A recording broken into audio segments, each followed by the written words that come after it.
parte di Dani è fuori, abbiamo introdotto il discorso di Mauro Berruto, come vi dicevo una interessante intervista oggi del presidente di Modena Katia Pedrini, che ne ha avute un po' per tutti a dire il vero. Non ha parlato benissimo della Superlega, dice ci sono tante squadre che vanno a velocità un po' troppo ridotta, quindi lei auspicherebbe una Superlega a sole 8 squadre, dice che senso ha avere città o palazzetti o vedere partite tipo Milano, tipo Città di Castello con, non so, Molfetta, insomma le ha sparate abbastanza grosse. E l'unica città che ha difeso, nonostante sia nella parte bassa della classifica, è stata proprio Padova, dove ci dice c'è un grande palasport, c'è un grande pubblico, c'è una bella squadra che investe sui giovani. E questo no, Andrea, credo che detto da un personaggio di questo genere faccia piacere. Sì, fa piacere. Cioè, non so quanto... Perché alla fine è sempre detto che 8 squadre dovrebbero partecipare al campionato, però è sempre... Sì, però ha salvato Padova, cioè, ne ha avute per tutti, infatti ci sono grandi polemiche che girano in questi giorni perché è andata giù abbastanza è andata giù pesante, sì. Con il macete, come si dice, e negli ambienti della Superlega poi insomma io immagino gli altri presidenti che si sono sentiti tirare in causa che non è che saranno stati così contenti a sentire dire queste parole, però Padova ce l'ha salvata, quindi sono contento così. Allora approfittiamo subito perché sentiamo la seconda parte dell'intervista di Mauro Berruto e sentiamo cosa dice lui della pallavolo Padova. Per quanto riguarda l'appuntamento di oggi a Padova è una squadra giovane, che indicazioni e che conferme hai avuto eventualmente da questo incontro, questa visita? No, certo, prima di tutto quella cosa che hai detto non è per nulla scontata ed è molto importante che ci sia un posto nel campionato di Serie 1 in Italia dove si investe davvero sui giovani, sulla crescita individuale degli atleti, è estremamente meritorio. Aggiungo, mi fa particolarmente piacere perché questo è un territorio che ha dato tanto e che dà tanto alla pallavolo maschile in particolare, io di quella mi occupo naturalmente, anche in termini proprio di solidità dell'ambiente, questo non dimentichiamoci che è una realtà storica della nostra pallavolo, questa di Padova, è una realtà che continua a funzionare. Se vogliamo anche indipendentemente dai risultati sportivi, nel senso che c'è stato grande entusiasmo quando la squadra è tornata in Serie 1 e c'è grande entusiasmo oggi, quando magari qualche risultato non è arrivato o non è straordinario, ma il palazzetto è un posto meraviglioso dove giocare, oltre ad essere un palazzetto meraviglioso. Quindi io prima di tutto faccio il tifo perché questa realtà e realtà come questa davvero riescano a consolidarsi e a diventare sempre più, come dire, le pietre d'angolo sulle quali la nostra pallavolo non solo possa garantirsi un presente all'altezza, ma possa costruire un futuro che sia anche migliore di quello che oggi è il presente. Quindi è un grande e doveroso omaggio quello che io voglio fare. Poi è chiaro, Padova ha dei giocatori di interesse delle squadre nazionali, addirittura 2 della Juniores in questo momento, ovviamente mi riferisco a Balasa e a Milan, che quindi conosco molto bene, uno dei 2 tra l'altro lo rivedrò anche nel collegiale che faremo lunedì e martedì. Ci sono altri giocatori che sono secondo me interessanti, di una valutazione complessiva di una stagione che probabilmente darà anche qualche opportunità in più a una rosa che dovrà essere allargata in virtù del fatto che insomma, le manifestazioni alle quali la nazionale italiana dovrà rispondere sono veramente tante nel corso della prossima estate. Parlava di te, Sebastiano. So che tu parlavi con Mattei, eri un po' distratto. Sì, però, mi ha intrattenuto un po'. No, beh, sì. Io e Fabio. Come non è venuto stavolta? Era convocato convocato al collegiale scorso, poi per motivi tecnici calendario, giocavamo diciamo. a Milano, quindi non è potuto andare, ma ciò non toglie comunque che anche lui resta, sì, insomma, un giovane di interesse della nazionale. Ha fatto bene a dire che comunque facciamo parte anche del gruppo della Juniores, quest'estate la nostra estate è piena, abbiamo i mondiali under 21, sempre ammesse se passiamo con le qualificazioni che avremo a maggio, però ripeto per me l'altro giorno è stato un qualcosa in più andare con la nazionale maggiore, perché comunque... La tua nazionale è la Juniores. La mia nazionale di età adesso sì, ancora fino alla fine estate è la Juniores, poi però comunque quando ho ricevuto la mail del nostro DS... non ti ha fatto proprio schifo. No, anzi, direi che sono stato molto contento. Ascolta, tu sai chi ritrovi tra poco con la nazionale Juniores? Uno che per noi a Padova è più o meno un mito. Pensa dai, non puoi non sapere chi è il vice allenatore della nazionale juniores e che è il nostro Rossini è il grande Roscio, che sarà carico a 1000 perché dopo un inverno Rossini, passato un po'. ma Rossini è sempre carico a 1000, anche se d'estate non dovessimo fare niente, lui sarebbe carico lo stesso Mirko, a 200. te lo vedi Simone che è rimasto fermo un campionato? C'avrà la gola ancora più gonfia. Probabilmente sì, un'altra cravatta. veramente. No, ma sono contento perché insomma lo staff è stato riconfermato e poi penso è una nazionale interessante, ci sono veramente dei giocatori che finalmente iniziano a giocare anche in Superlega. Questo qui è importante. Fino a qualche anno fa non c'erano. Questo qui è importante ed è merito soprattutto secondo me della Superlega, che non avendo retrocessioni permette a squadre come la stessa Padova di investire proprio sui giovani appunto della nazionale e non solo. E poi sì, sicuramente è un gruppo molto interessante. Io dico sempre che il nostro peggior nemico in quella nazionale lì siamo noi stessi, nel senso che quando decidiamo di giocare, secondo me, ce n'è veramente per pochi. Cristian, tu mi hanno detto, hai ancora il microfono, sì. Mi hanno detto che hai allenato Nicola Baldon, ma è vero o no? Nicola è un amico dal tempo, è venuto a fare allenamento con me ancora, parliamo di parecchi anni fa. Io ho iniziato a allenare presto, per cui l'ho avuto perché adesso lui, Nicola Baldon, per chi non lo sa, l'ho avuto sia come amico di gioco, come compagno di gioco, sia come... di Valerio Baldovini, il suo vice. Lui è sempre compito, era così anche prima? È una persona così, posata, preciso. Lui come centro ape operaia, funzionava benissimo. Centrale giocava? Sì. Sapevi tu Andrea? Che Sì. Ah, te l'ha detto? Sì. Per cui si dedicava alla squadra. Pensa alla che perfezione. una delle ultime partite che abbiamo perso credo con Verona, no? Una prima, io sai che vivo le partite pur essendo un giornalista ma con grande passione come molti sanno, e alla fine ero veramente arrabbiato, no? Perché era una partita di quelle che no? E lui è arrivato da me, lui vice allenatore, arriva da me bello bellino, fa ti vedo veramente turbato oggi. Dopo un po' è tornato, fa come stai adesso? Dico scusa ma tu sei l'allenatore, cioè perché mi devo arrabbiare più di te? Lui è talmente, ha talmente questo aplomb inglese che si fa scivolare tutto. Comunque in trasferta mi hanno detto che allora, io chiedo sempre Mirko, tu vai, non vai qualche volta, Sì, però non vado sempre, vai, sì. ecco, quest'anno mi diceva Orduna che c'è gioco delle carte che va di più piuttosto in pullman piuttosto che i film, sta cambiando un po' Sì, probabilmente sì, sono abitudini. cambiate effettivamente le cose. Una volta si metteva sul film fino alle 4 di mattina, che era una roba allucinante. Quando tornate, no? Quando tornate. Anche perché anche ai tempi dei Montagnani che amava i film di guerra. Quindi sì? le sparatorie alle 4:30, 5 di mattina lo posso comandare. Però sono cambiate le cose, ho visto che effettivamente loro sono più giovani, si mettono lì con l'iPad, con le cose. Esatto, proprio cambiata. Però, sì. Però vabbè, ascolta, quanto stai lavorando in simbiosi col preparatore atletico quest'anno con Grigoletto? Vi sentite, vi confrontate? Sì, noi a telefono ci sentiamo spesso. Sì, è migliorato, diciamo che ci sentiamo un po' meno, ma perché comunque ci capiamo di più. Forse prima perdevamo più tempo perché... A spiegarvi. Sì, esatto. Però adesso sì, il sistema viaggia bene, insomma, funziona, quindi ci capiamo insomma, velocemente. Poi comunque Davide è una persona estremamente precisa, quindi ti manda sempre dei feedback molto chiari, esatto.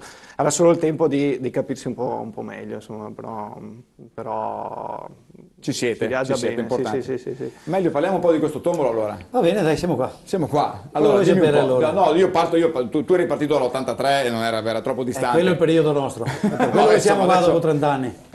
Quindi siete riusciti in questi anni a trovare intanto qualcuno come il signor Tosetto che poi coinvolgiamo, che vi ha dato fiducia, no, in sì, questi ci ha anni. creduto lui, è partito anche lui per scherzo, come più o meno è partita la pallavolo tombolo, e siamo arrivati a fare i 30 anni, ti dico, le prime magliette, immagina, erano di lana, i pantaloncini erano pantaloncini di raso con lo spacchetto e i calzettoni erano quelli da calcio, per cui non avevano queste il belle piede. ragazze con questi look che stanno ridendo purtroppo tutte. loro non se lo ricordano, non immaginano neanche quello può essere, però farò vedere, se avremo la fortuna, avremo tutto quello che gira per il nostro verso, farò vedere loro com'era nell'86, i primi campionati che siamo partiti.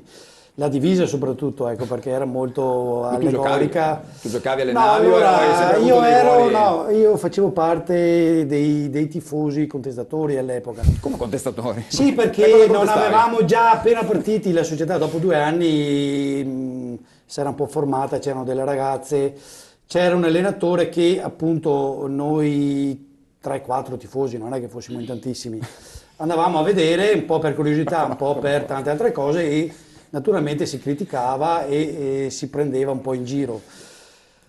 Poi con andare del tempo, all'epoca il presidente era mio fratello, ci ha detto chiaramente invece di fare Cioè tu contestavi il fratello, non ho capito. No, contestavo la la squadra, l'allenatore, squadra, il ok. fratello non potevo contestarlo perché chiaramente stessa famiglia è difficile un po' contestarsi. E allora in quel momento ha detto vabbè, invece di star fuori e fare tante chiacchiere e non produrre nulla, venite dentro e provate a fare qualcosa. Certo.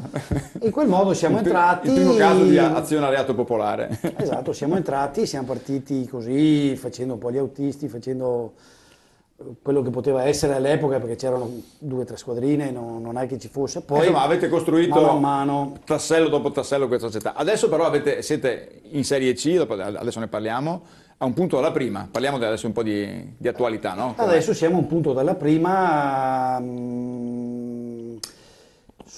è qualche anno che proviamo a fare il saltino appunto per questa storia del 30esimo, un po' per avere, diciamo,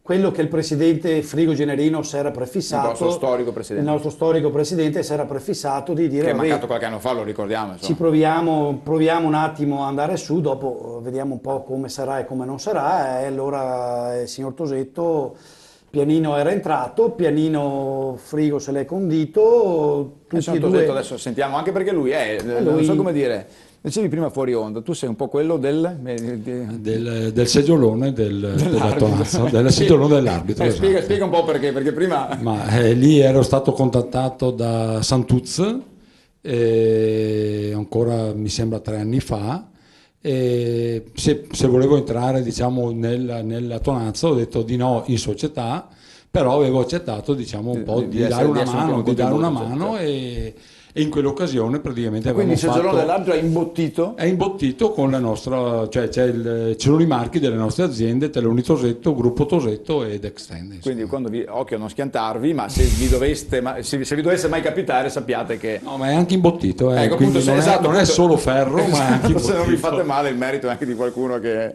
Sentiamo un po' l'allenatore, che voglio capire un po' come siamo messi dal punto di vista tecnico invece in questo momento con il campionato, a che punto siete? Fammi un punto nave veloce. Ma il campionato ha un punto dalla vetta, nel Che è? senso Bassano?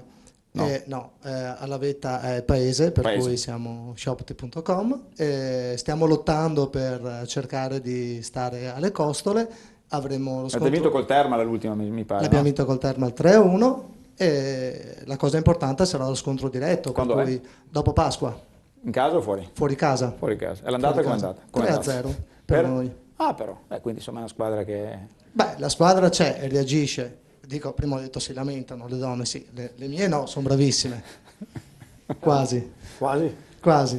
Però stiamo lavorando e dico la squadra, bisogna dire la squadra è partita da zero. Dicevi che hai in anche realtà... un po' di Sì. una squadra un po' eterogenea, no? Esatto, nel senso che sistemare. c'è gente più giovane, gente con più esperienza, arrivano tutte da realtà diverse, per cui anche la fatica di trovare un continuo di allenamento, però ci stiamo allenando e i risultati comunque ci sono, stiamo Puoi tenendo passare botta. il microfono alla mia omonima per cortesia? Beh, certo, perché vedo che è la più giovane della squadra. Ah, beh, allora ha voglia, se no. No, volevo solo avere perché sai, gli allenatori, i presidenti, ma voi avete la stessa impressione da dentro il campo? Che sia un bel gruppo, che non vi lamentate? Il microfono vicino? Sì, è un Sì.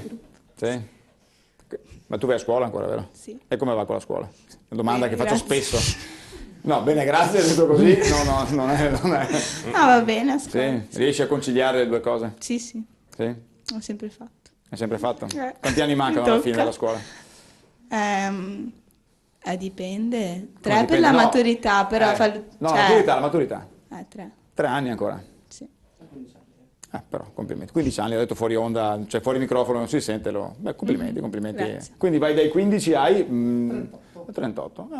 Interessante. Sì.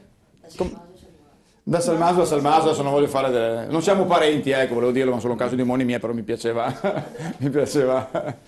Ti diverti, Presidente, con questa squadra? Mi sembra di sì. Non so perché, ma ho questa impressione. No, allora ecco, diciamo solo una piccola cosa. Chiaramente rispetto a qualche anno fa siamo partiti molto, molto tranquilli, molto più piedi di piombo, perché effettivamente le ragazze sono arrivate, come ha detto Christian prima, un po' facendo fatica, perché avendo fatto i playoff l'anno prima abbiamo perso tempo, non abbiamo ottenuto risultato, allora sai, stai spiazzato sul mercato, dopo è difficile entrare, per cui partiti pianino pianino, un po' di diffidenza probabilmente da parte loro e anche da parte mia, però adesso diciamo è passato del tempo, ci conosciamo un po' di Com'è la più. regola? La prima viene promossa oppure le prime due La fanno prima passa e poi le seconde e le terze vanno a fare i playoff fanno i playoff. e là è il solito torno all'otto, insomma. Chi ha il microfono? Chi ha il calendario più difficile? Beh, immagino che l'abbiate guardato un po' poi teoricamente tra voi e Paese da qui alla fine.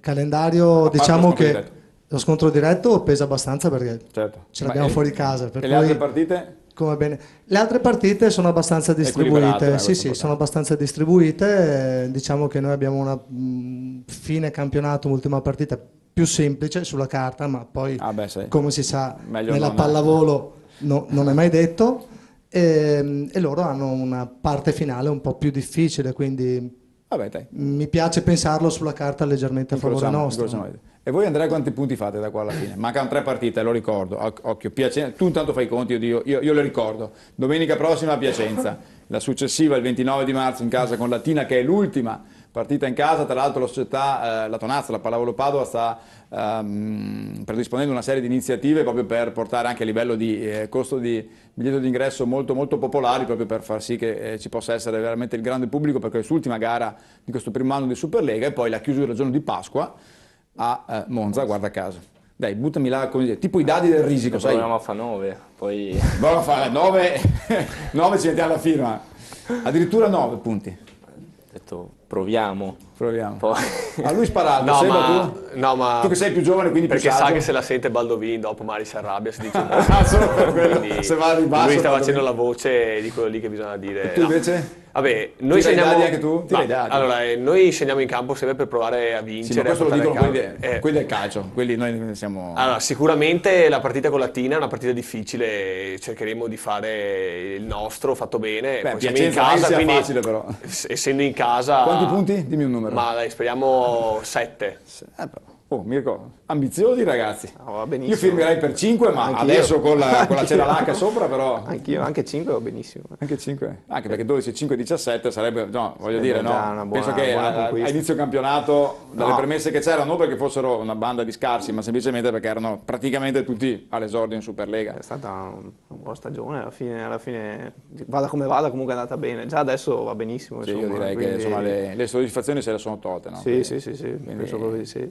Tra l'altro volevo approfittare, perché siamo anche un po' di servizio in questi casi, per ricordare 2 persone che ci hanno lasciato in questi giorni, e cui poi vorrei alla fine fare un applauso, perché sono 2 persone che hanno dato tanto alla pallavolo padovana, seppur in epoche diverse. Il primo è il professor Cristoforo Balsano, papà di Fabio, papà di Massimo, medico sociale per tanti anni del Petrarca e poi della Pallavolo Padova, che ci ha lasciato nei giorni scorsi, ma un Cristoforo Balsano che è stato tra i fondatori dei Vigili del Fuoco, la società da cui poi è nato il Petrarca e da cui poi è nata la società che stiamo raccontando oggi. È stato un preparatore atletico per tanti anni del Petrarca Pallavolo e ci ha lasciato qualche giorno fa, e purtroppo nelle ultime ore ci ha lasciato anche la moglie di quello che è stato lo sponsor per un anno, l'anno della promozione, Gianaldo De Pieri con la sua Fito Performance, Franca Marini, la moglie di De Pieri, che è tuttora uno dei soci, degli sponsor della Pallavolo Padova, anche lei grande appassionata, non perdeva veramente una partita quando poteva, specialmente l'anno della promozione. Ci piace ricordare queste 2 persone, lo vorrei fare appunto con un applauso per ricordare quanto bene hanno fatto per la Pallavolo Padova. State già iniziando chiaramente a proiettarvi su Piacenza, Sebastiano, video, cosa avete fatto in queste ore? Allora, siamo a metà settimana, quindi oggi, come di consueto, il mercoledì partono le sedute video per studiare un po'. Quanto ne fate di sedute video, visto che iniziamo il plurale? Ma iniziamo il mercoledì e poi fino a 3 ore prima della gara, insomma, è giornaliero l'appuntamento col video, si divide per ruoli ovviamente. Per ruoli, sì. Oggi hanno fatto i palleggiatori, domani ci saranno i centrali, dopodomani gli schiacciatori e poi sabato e domenica invece tutta quanta la squadra. Io la domanda la faccio sempre perché ogni settimana voglio essere aggiornato sulla situazione multe interne della squadra. Andrea? No, molte tranquilli. Si è calmata? Sì, so che mi dicevano che c'è stata un'ondata. Sì, perché Orduna e Rosso iniziano a essere stanchi anche loro, no? E quindi non sono più puntigliosi come lasciano un po' passare. Sì, lasciano un po', non vedono, non si accorgono. Fortuna perché... Dov'è il microfono? Ce l'hai tu? No, tieni. Voi avete un regolamento interno, Cristian, o no? Saremo ricchi. Se avessimo un regolamento interno per le multe o altro, noi saremo ricchi tra ritardi, tra altre cose, avremo un sacco di soldi. E quindi per questo non lo fate? Abbiamo un regolamento base minimo, anche perché poi molte lavorano, arrivano da distante, le realtà sono diverse, per cui fanno anche fatica, fanno le giuste fatiche, cioè nel senso, sì, non ci si può Poi il lamentare. Presidente alla fine non è che questi soldi qua li danno in beneficenza, se li mangiano alla fine, te lo dico. bene, No, hanno te lo ragione. dico perché sai questi qua. No, ma poi- sai, una bella cosa da prendere come... Sì, come piccole anche. cose, qualche euro, è mica che mettono potrebbe lì. essere una bella idea, Sì, magari, sai. ritardo, i pantaloncini differenti. Qualche euro? No, fate una faccia. Sì, Qualche euro moltiplicato per tanti ritardi e vengono fuori tanti euro, no? Tanti euro moltiplicati per tanti ritardi. Tanti euro addirittura? Sì, C'è ma c'è un tariffario anche, cioè sì. tipo ritardo 5 5 euro. 5 euro, 5 euro i ritardo. primi 5 minuti, Però. poi 5 euro ogni 5 minuti, no, ogni come il parcheggio? ogni minuto che passa. Ma Cocan, ragazzi. Però Però è un po' come il parcheggio di Piazza Insurrezione, questo la prima ora dopo ti danno la botta. Ok, ci fermiamo qua per la seconda parte, nella terza sentiremo l'ultima parte, l'intervista di Berruto e poi parleremo ancora di tanta pallavolo, tra poco.